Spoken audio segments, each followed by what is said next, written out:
Hi, this is MattHawes of The Happy Show, and I'm here to set the record straight. Setting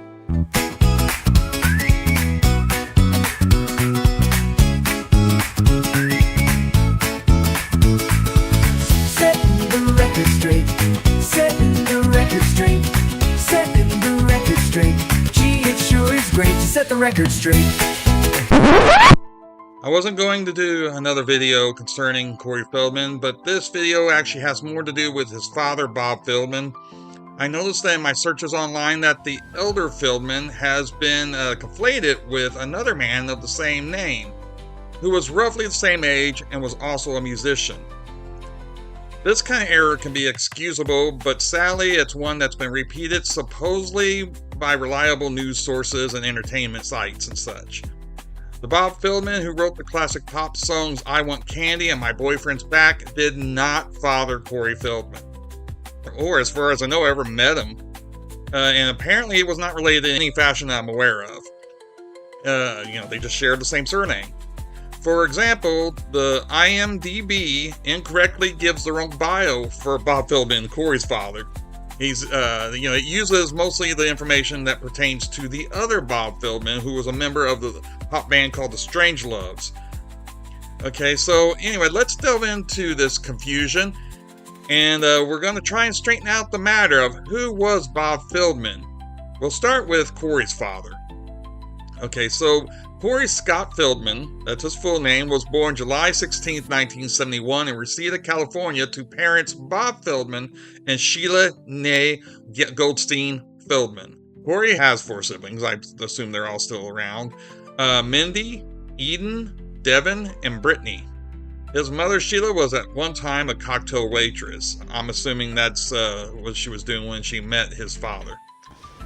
Corey, how you doing? Good. Hey, I heard it was pretty wild. Did you know your dad was going to be here?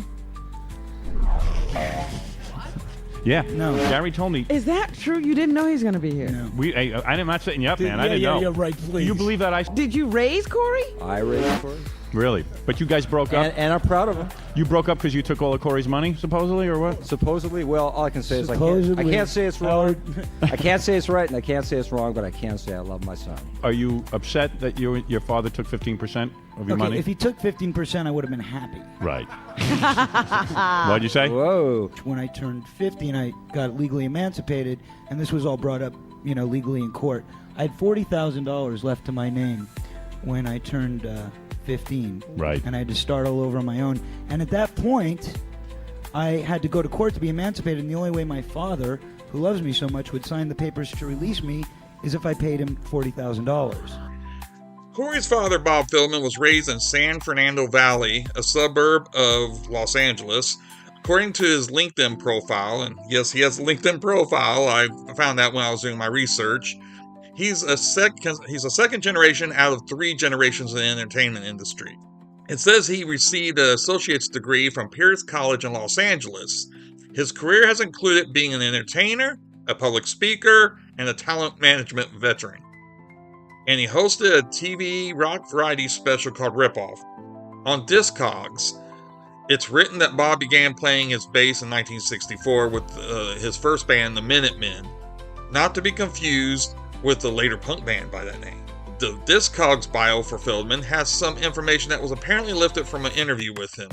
However, what appears to be some quotes from Feldman was blended with other information, and some of that is erroneous. There's the part that notes the Minutemen were tapped by Mickey Rooney in 1966 to be on his new TV show, The Monkees, but that an underage Bob could not get his parents' permission to be on that program. Being a fan of the Monkees, I'm pretty familiar with their history, and I knew that Mickey Rooney has no connection to the TV show.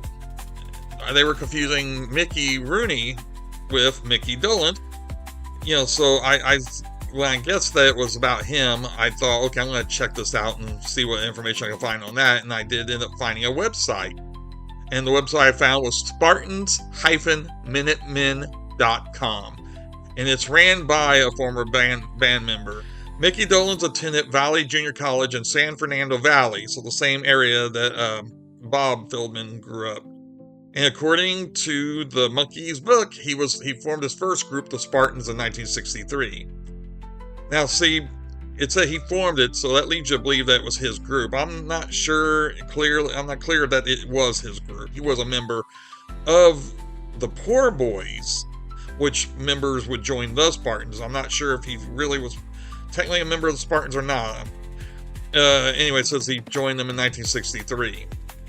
The book mentions that the group featured Dolan's on vocals and guitar and included his friends Bob Nigg and brothers Gary and Eddie Graham, and that this unit lasted about 6 months. So I guess that version.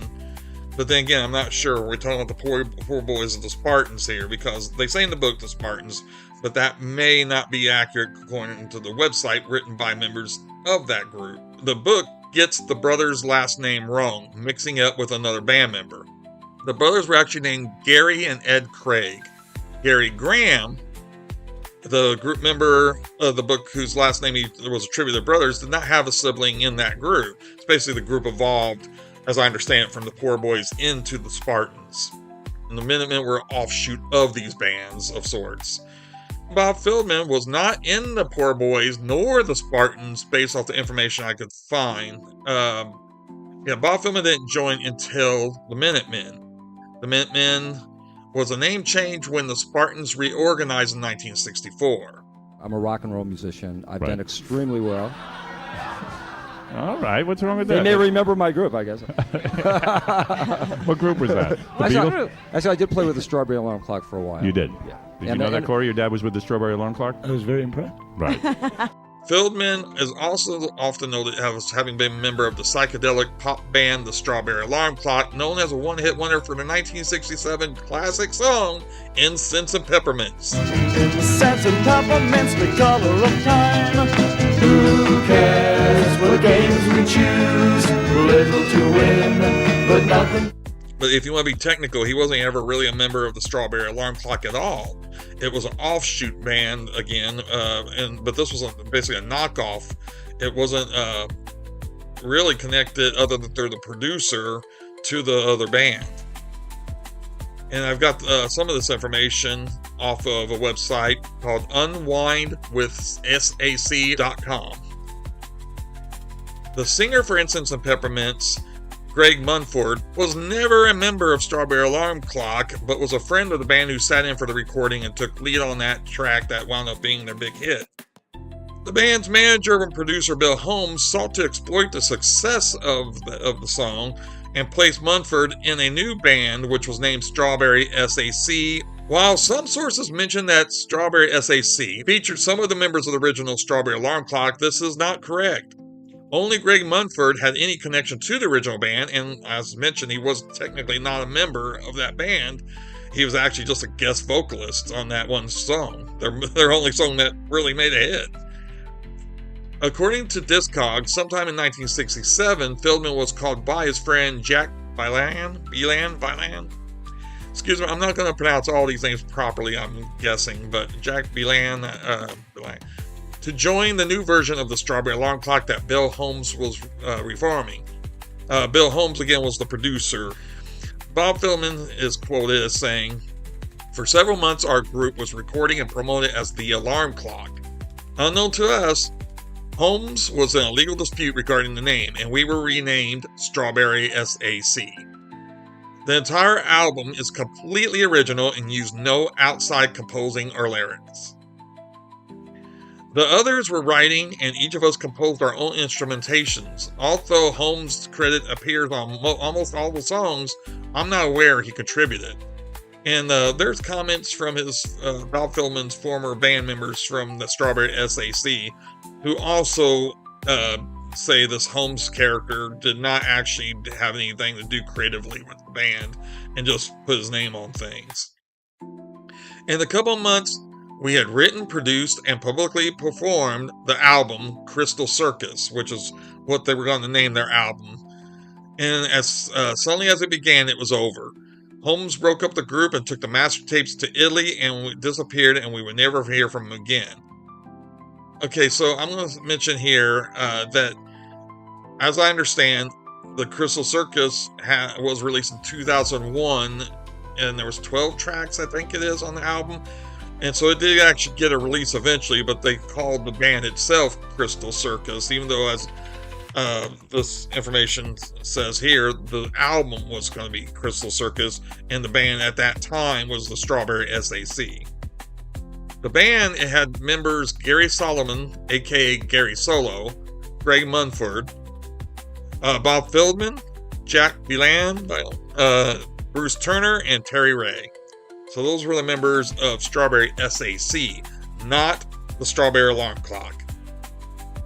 Okay, Feldman wrote soundtracks for some films like Live on the Air with Captain Midnight, and was a member of other bands like Sundance. He was also a member of a band called Scream, not to be confused with the later punk band. There's two bands he's been associated with that the names were later taken and used by punk bands. His version of Scream toured performing at Los Angeles area theme parks like Magic Mountain and Knott's Berry Farm. That, according to Choreography, which Corey Feldman mentions about his dad's past briefly there. As far as I know at the time of this recording, Bob Feldman's still alive. I haven't found any information that actually says he has passed. His LinkedIn doesn't suggest that, but of course it could be dated. Nothing that I've seen suggests that his father passed away, though you will find articles online who conflate him with the other Feldman, who I'm going to talk about here in a moment. And so they get that information mixed, and so a lot of people will think that his father has passed. Again, maybe he has, but I haven't seen any information to validate that. Robert C. Feldman, he sadly did pass away in August 23rd of 2023. He was not Corey Feldman's father, despite what these websites and such will say, these newspaper articles that don't do that thorough research. He was born June 14th, 1940 in Brooklyn, New York. And he, based off the information I'm gathering, being born in 1940, that he was a few years older than Corey's father. Because they're close in age, but there could be as much of a 5-year distance there. So Robert C. Feldman was a guitarist, a songwriter, and producer. So again, he had certain similarities to Bob Feldman, Corey's father.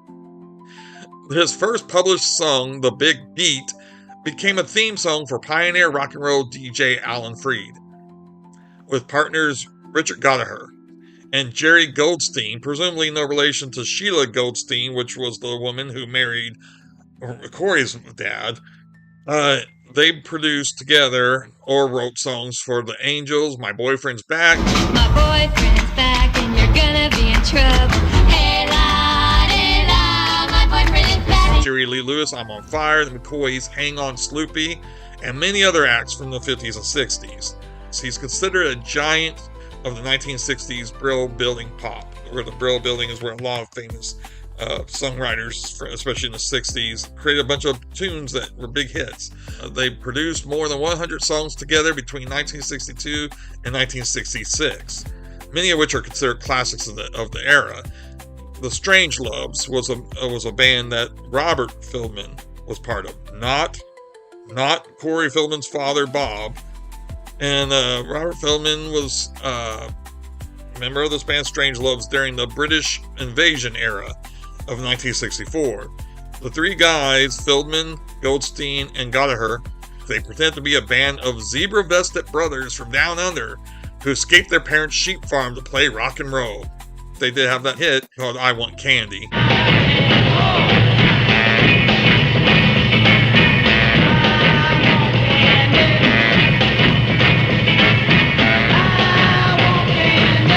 And of course, that thing's been covered by Bow Wow Wow and even Aaron Carter. The song hit number 11 in 1965. The Strangeloves still have never been caught, Feldman would later say with a grin. We keep telling everybody, but they just want to believe. He means about being Australian. That was just, again, fabricated. The three partners went their separate ways in 1966. Feldman and Goldstein moved to California to set up their offices and would record together as the duo Rome and Paris.